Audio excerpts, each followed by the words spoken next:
Hello दोस्तों, मैं Devendra Kumar career power academy Bilaspur के यूट्यूब प्लेटफॉर्म में आपका स्वागत करता हूं। चलिए, आज हम इंडियन हिस्ट्री के मेडाइवल हिस्ट्री की शुरुआत करेंगे। आज से एक सीरीज में हम इंडियन हिस्ट्री को आपका मेडाइवल हिस्ट्री को कंटिन्यू वीडियोस वगैरह बनाएंगे इसका। ठीक है, तो चलिए आज का हम स्टार्ट करते हैं। इंडियन हिस्ट्री का जो क्लास है कि हमारे इंडिया में मुस्लिम अटैक होते हैं, है ना जी। आप सभी को पता होगा कि इंडिया में मुस्लिम अटैक होता है, अरब से होता है, तुर्की से होता है।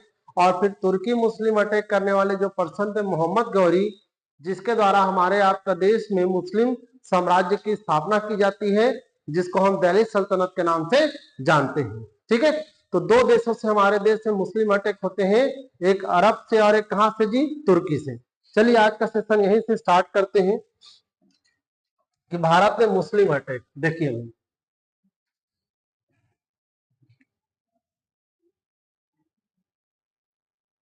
देखिए यहां से आपका चैप्टर का नाम है भारत में अरबों का आक्रमण, मुस्लिम अटैक होगा। ठीक है, देखिए दो देशों से हमारे देश में आपका मुस्लिम अटैक होता है। एक कहां से होता है जी, अरब से। कहां से होता है? अरब से।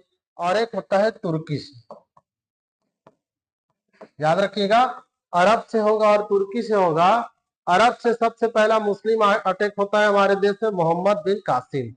किसका होता है जी? मोहम्मद बिन कासिम का। कभी कभी डायरेक्ट एग्जाम में पूछता है कि इंडिया में सबसे पहला मुस्लिम अटैक किसका माना गया है, तो मोहम्मद बिन कासिम का। और इसका एक डेट भी याद रखना, 712 एडी में हुआ था। कब हुआ था यार? 712 एडी में हमें मुस्लिम अटैक देखने को मिलता है। किसका?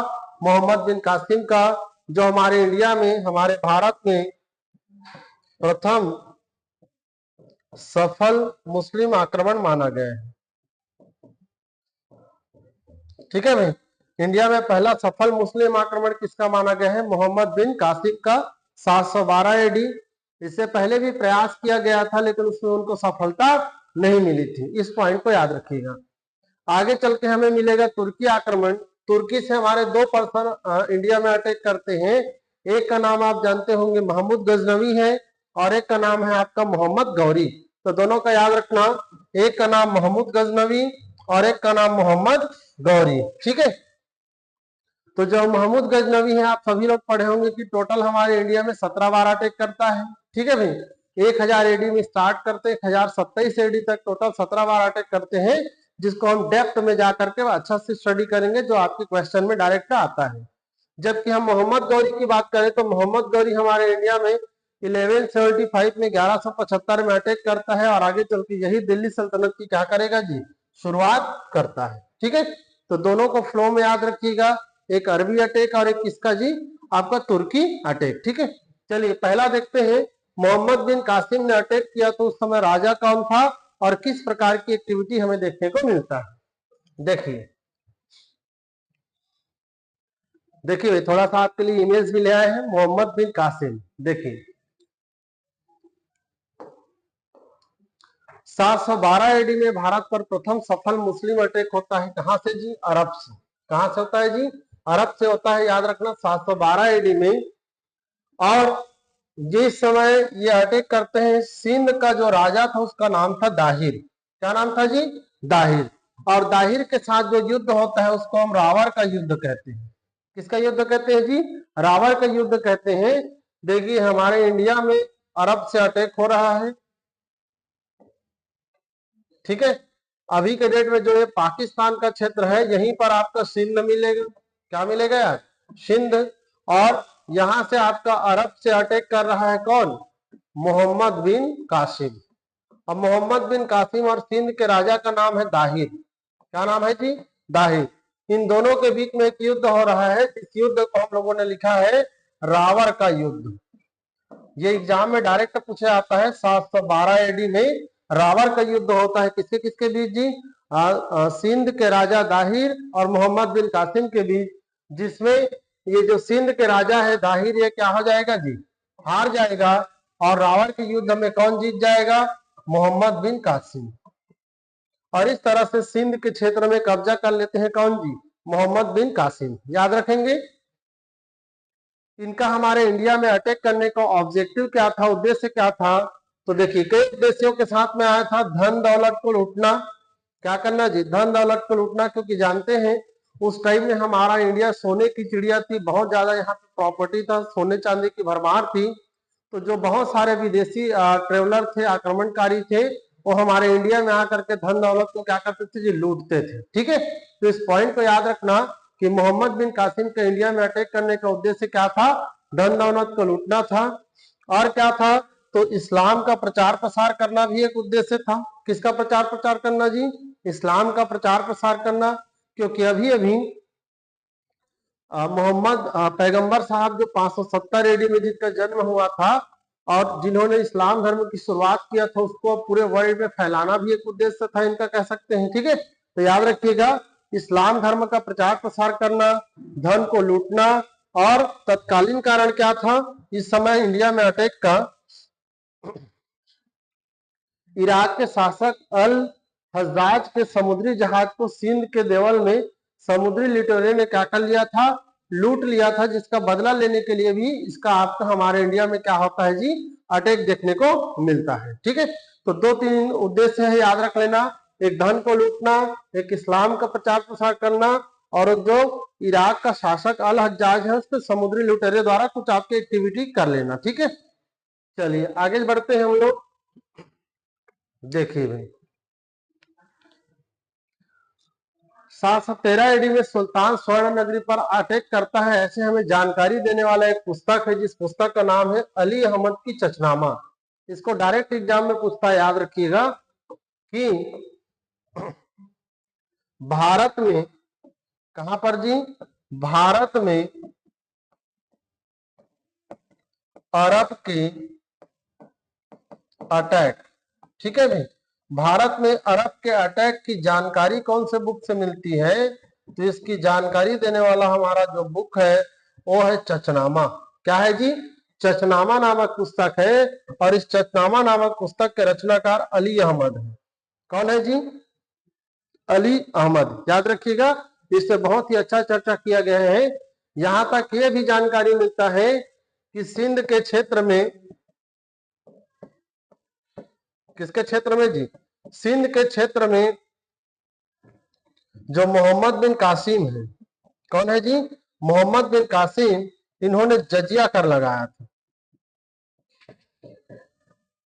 कौन सा कर लगाया था जी, जजिया कर लगाया था। मैं कई बार बता चुका हूं कि जजिया कर क्या होता है, गैर मुस्लिमों से लिया जाने वाला एक प्रकार का टैक्स था, जो कि मुस्लिम ना हो, अन्य जाति धर्म का हो, उस पर्सन को इस टैक्स को देना पड़ता था।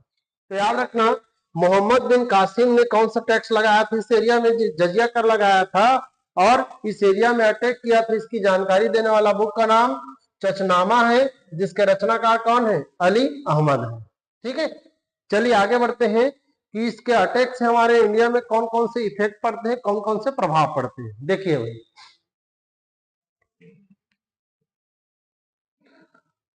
देखिए स्लाइड हमारा क्या कहता है, अरबी आक्रमण का भारत में इफेक्ट। तो आप ही लोग बताइए कि भारत में क्या क्या प्रभाव पड़ सकता है।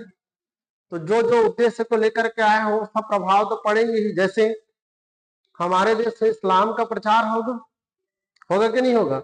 अब अरब से उन लोग आ रहे हैं, है ना भाई, तो अरब की कला एवं संस्कृति है, उसका भारत में क्या होगा, विलय होगा, और भारतीय कला एवं संस्कृति जो है भारत से बाहर अरब की ओर जाएंगी। ठीक है, तो ऐसे कुछ मिसलेनियस चीजें हमें देखने को मिलता है। चलिए इसको स्लाइड के माध्यम से समझने का प्रयास करते हैं। देखिए, अरब अटैक से हमारे इंडिया में क्या क्या इफेक्ट पड़ा। तो पहला इफेक्ट, सबसे जो बड़ा इफेक्ट है हमारा, कि भारत में इस्लाम का क्या हो गया, प्रादुर्भाव होगा।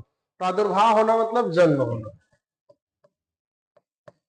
अब भाई वो इंडिया में अटैक कर रहे हैं, इंडिया को जीत रहे हैं, तो उनका आपका मस्जिद निर्माण किया जाएगा, तो उनके कला एवं संस्कृति यहाँ पे आपका डेवलप होने लगेगी।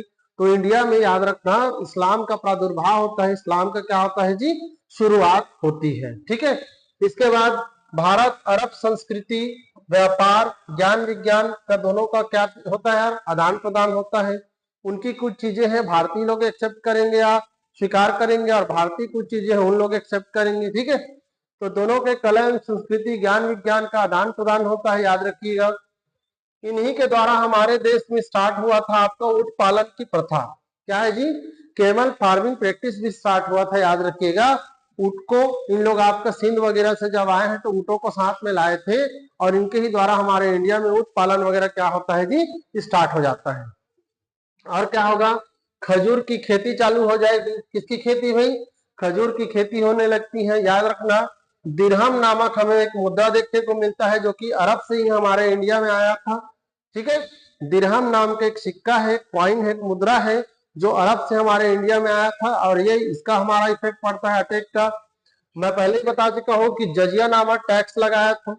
क्या टैक्स जी, जजिया टैक्स। और जजिया टैक्स क्या होता है, तो गैर मुस्लिमों से लिया जाने वाला एक प्रकार का कर था। कई लोग इसको धार्मिक कर के नाम से भी जानते हैं और कई लोग अदर टैक्स के नाम से जानते हैं, याद रखिएगा।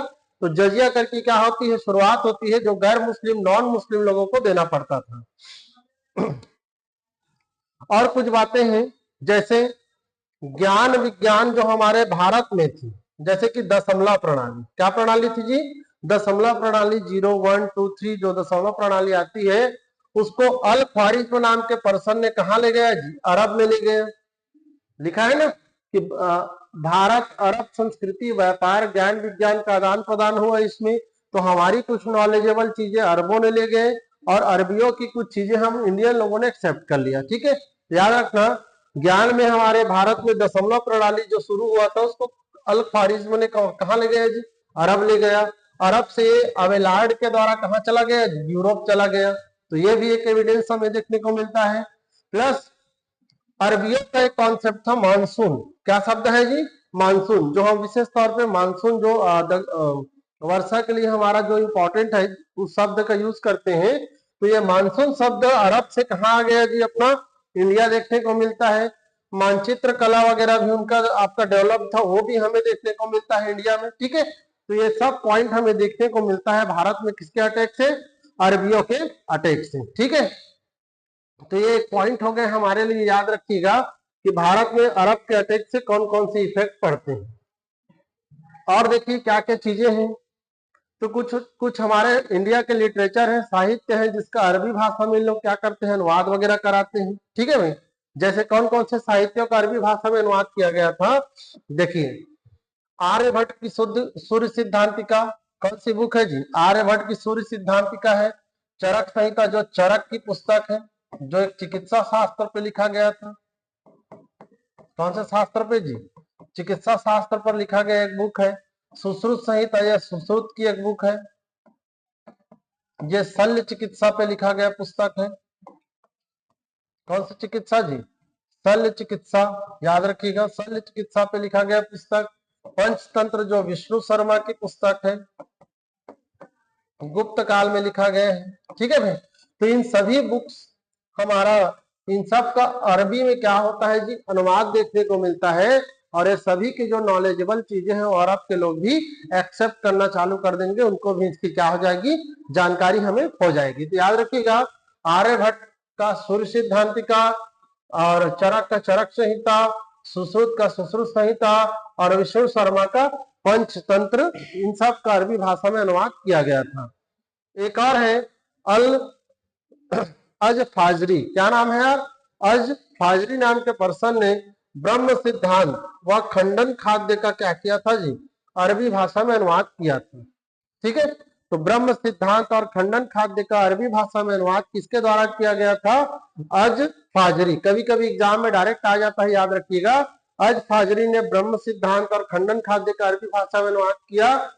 और कुछ बातें लिखेंगे, देखिए, विज्ञान सच्चे अर्थों में अंतरराष्ट्रीय था, ऐसा आपका सतीश चंद्र का कहना है, जो मध्यकालीन भारतीय इतिहास के एक बहुत बड़े आपका प्रोफेसर है, जानकार पर्सन है, इतिहासकार है, कह सकते हैं कि अरब का जो ज्ञान है, विज्ञान है, सच्चे अर्थों में अंतरराष्ट्रीय है, मतलब ये पूरे इंटरनेशनल लेवल में फैलने की चीजें हैं। ठीक है, तो एक पॉइंट हमें और देखने को मिलता है, कौन सा अटैक का जी, अरबी अटैक का। ठीक है, तो चलिए, आज के क्लास में हम लोगों ने अरबी अटैक पर ही चर्चा किया।